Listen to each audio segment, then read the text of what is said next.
Cześć, z tej strony Karol Bocian, a dzisiaj odpowiem Ci szybko, dlaczego używam Bubble.io, czyli platformy no-code, w której nie muszę programować, mimo iż jestem programistą i programować umiem, ale jednak tworzę też aplikacje w platformie no-code, gdzie właśnie programować nie muszę. Dlaczego to robię? Zaraz Ci opowiem. Chcesz budować aplikację webową? Skorzystaj z platformy no-code, gdzie bez programowania w Bubble.io bardzo szybko stworzysz sobie aplikację webową. Będziesz mógł ją wrzucić też w App Store albo w Google Play. Ja jestem Karol Bocian, od lat programuję oraz tworzę oprogramowanie, a Tobie on oferuje kilka rzeczy. Konsultacje z Bubble.io, abyś tworzył jeszcze lepsze aplikacje, kursy, w których nauczysz się, jak tworzyć aplikacje w Bubble.io od podstaw. Możesz też zamówić po prostu aplikację u mnie, a ja ją dla Ciebie zrobię. I na sam koniec perełka, możesz po prostu zostać moim wspólnikiem. Ja będę robił aplikacje, a Ty będziesz robił biznes z tym właśnie związany. I koniecznie zapisz się na mój newsletter, aby dowiedzieć się o najnowszych rzeczach w Bubble.io oraz w moim małym świecie. Jeżeli jesteś zainteresowany, pisz śmiało na mój e-mail, więc znajdziesz go w opisie tego filmu. Hej! Dlaczego używam Bubble.io, platformy no-code? Po pierwsze, Bubble.io jest platformą, która jest duża, ma wielu użytkowników, jest stabilna, działa od wielu już lat, jest naprawdę dobrze zrobiona. Po drugie, dlaczego używam platformy no-code bez programowania, skoro umiem programować? Dlatego, że dużo szybciej robi mi się tutaj aplikacje. Dlaczego szybciej? Bo nie muszę się zastanawiać, gdzie będzie zdeployowana aplikacja, jak to wszystko połączyć, jak pisać konkretne komponenty, konkretne elementy, bo wiele elementów, wiele komponentów jest tutaj już gotowych. Po pierwsze, pokażę Ci, jak szybko robi się aplikację i wrzucę je na środowisko testowe. Więc zaczynamy. Tworzymy sobie aplikację, dajemy sobie nazwę, klikamy Get Started, Start with Basic Features. Nie wykupujemy żadnego planu tutaj płatnego. Tworzy nam się aplikacja, wybieramy sobie nazwę naszej aplikacji, znowu możemy coś tutaj zmienić, zmieniamy sobie ikonkę, jeżeli chcemy, zmieniamy sobie czcionkę, zmieniamy sobie kolory na takie, które bardziej nam pasują, klikamy dalej, omijamy sobie ten nasz element z pluginami, klikamy Preview i już mam zdeployowaną moją aplikację na środowisko testowe. Chcę następnie na przykład mieć formularz rejestracji. Więc oprócz tego, że szybko stworzyłem sobie aplikację i szybko ją zdeployowałem i moi testerzy już mogą to testować, teraz chcę zrobić rejestrację na przykład, więc wgrywam sobie tutaj odpowiednie rzeczy, klikam, że pluginy są wymagane, więc je sobie instaluję, wybieram sobie właśnie rejestrację Input Formsy, zobaczmy, mamy Sign Up, wrzucam to na przykład tutaj, bo chcę mieć to na stronie głównej, klikam sobie Sign Up, zobaczmy sobie nazwy tych elementów jeszcze, to jest Confirmation Sign Up, to jest password, sign up, e-mail oraz full name, więc klikam sobie po prostu sign up, sign the user up, rejestruję mojego użytkownika, w e-mail wpisuję jego e-mail, value, w hasło wpisuję jego password, input, password, value. Tam też będziemy wymagali od niego, żebyśmy potwierdzili to hasło, confirmation, więc bierzemy sobie to drugie pole z potwierdzeniem, input confirmation value, remember email. Tak, poproszę. Jeszcze tam mieliśmy imię, więc dodamy sobie od razu imię, name naszego użytkownika. Do bazy danych od razu sobie dodaję to pole i wpiszmy sobie to, co jest w input name value.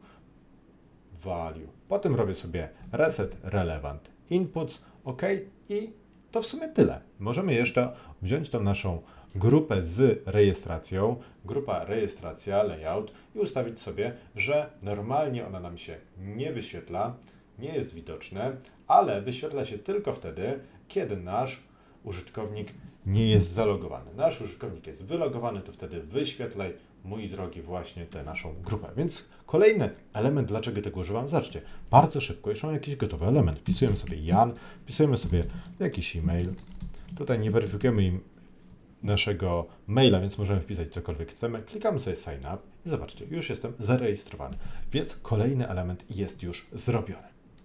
Kolejna sprawa jest taka, że mimo, że jestem programistą i tworzę oprogramowanie od wielu lat, to nie jestem specjalistą od frontendu. Nie jestem specjalistą od HTML-a, od JavaScriptu, od Vue.js i innych frameworków związanych właśnie z frontendem. A tutaj jest mi znane już podejście, gdzie po prostu bierzemy sobie jakieś elementy, na przykład przyciski, jakieś teksty, wrzucamy sobie to na kanwę, grupujemy odpowiednio, sprawiając, że nasz layout będzie responsywny, czyli ładnie będzie wyglądał na dużych ekranach i ładny, więc ustawiamy sobie na przykład kolumnę, grupujemy sobie te nasze elementy znowu w jakieś grupki typu wiersze albo kolumny i to wszystko ładnie się układa na naszej planszy.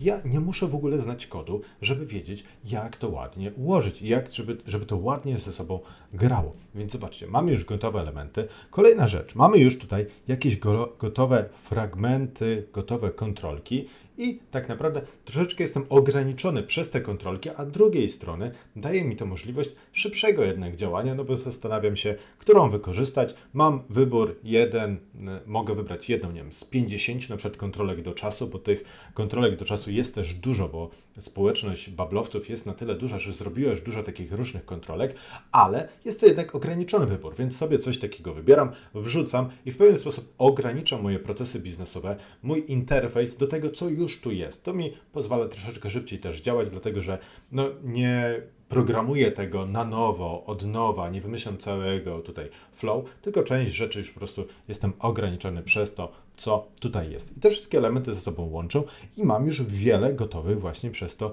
rzeczy, jak na przykład właśnie tej Daytime Picker. Mogę wybrać sobie albo datę, albo czas. Nie mogę wybrać samego czasu. No jest to czasem problem, no ale znowu mój proces biznesowy mogę sobie w jakiś sposób dostosować do tego, żeby właśnie w jakiś sposób to ominąć. Kolejna rzecz to są pluginy. Ja już troszeczkę tu o tych pluginach mówiłem, więc pluginy rozszerzają możliwości Babbla bardzo, bardzo, bardzo. Jest API Connector, który pozwala nam wołać zewnętrzne systemy, na przykład ChatGPT. Mamy Toolboxa, gdzie możemy wrzucić własny skrypt javascriptowy, więc coś tutaj też możemy oprogramować sami, jak nam jednak czegoś w tym Babblu brakuje. Mamy jakieś wykresy, mamy masę różnych gotowych komponentów, które po prostu ze sobą łączymy i tworzymy, budujemy w pełni zaawansowaną, w pełni działającą, dużą aplikację właśnie tylko klikając, wybierając komponenty i ze sobą je łącząc. I na sam koniec ciekawostka, mamy też tutaj podpiętą sztuczną inteligencję. Możemy sobie stworzyć jakieś strony, wygenerować za pomocą sztucznej inteligencji. Weźmy sobie na przykład, zróbmy dashboarda, zobaczcie, i możemy tutaj napisać sobie, że create a dashboard for admin with charts and statistics from user. Zrobimy sobie statystykę z tabeli użytkowników. Nic konkretnego tu nie będę pisał już dalej. Zobaczymy, jak zachowa się sztuczna inteligencja. Zaznaczam, że wykorzystuję sobie już style, które są zdefiniowane już w mojej aplikacji. Klikam generuj i czekam chwilę, aż mi się to wszystko wygeneruje. I po chwili mamy już wygenerowany dashboard, zobaczcie, z różnymi zakładkami. Zróbmy sobie preview, zobaczmy jeszcze workflow, czy coś tu nam się wygenerowało. Zobaczcie, te przyciski mają już podpięte jakieś różne akcje i coś tu się już nam dzieje, więc wchodzimy na naszą stronę i zobaczcie, mamy aktywnych użytkowników 1250. No oczywiście to nie jest prawda, więc widać, że sztuczna inteligencja nie wszystko nam dobrze tutaj wyliczyła, połączyła, więc musimy na przykład takie teksty sobie połączyć z bazą danych w odpowiednie sposoby, ale niektóre rzeczy zaczynają nam działać, powinny nam działać, przynajmniej bo mieliśmy tam wybrane rzeczy, mamy, zobaczcie, jakieś wykresy też, więc możemy sobie to podpiąć.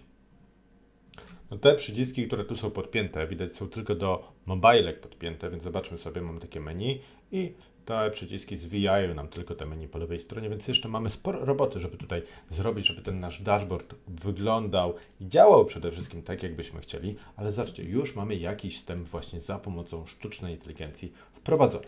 No i na koniec jeszcze Babbo pozwala też robić bardzo szybko MVP w taki sposób, że mamy dużo template'ów, więc zobaczmy sobie.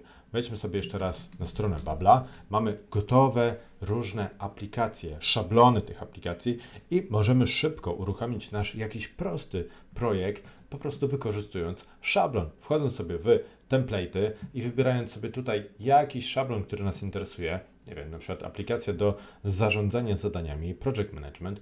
Klikamy sobie, są darmowe w ogóle te szablony, więc możemy sobie je przejrzeć i szybko wykorzystać w naszej aplikacji, szybko zrobić jakąś prostą aplikację, na przykład do wewnętrznego użytku. I to wszystko, co chciałem Ci dzisiaj pokazać. Bardzo dziękuję za Twoją uwagę. Serdecznie zapraszam Cię do subskrybowania mojego kanału oraz do obejrzenia pozostałych materiałów. A jeżeli chcesz, abym zrobił dla Ciebie jakąś niesamowitą aplikację, napisz do mnie maila albo zostaw komentarz. Cześć.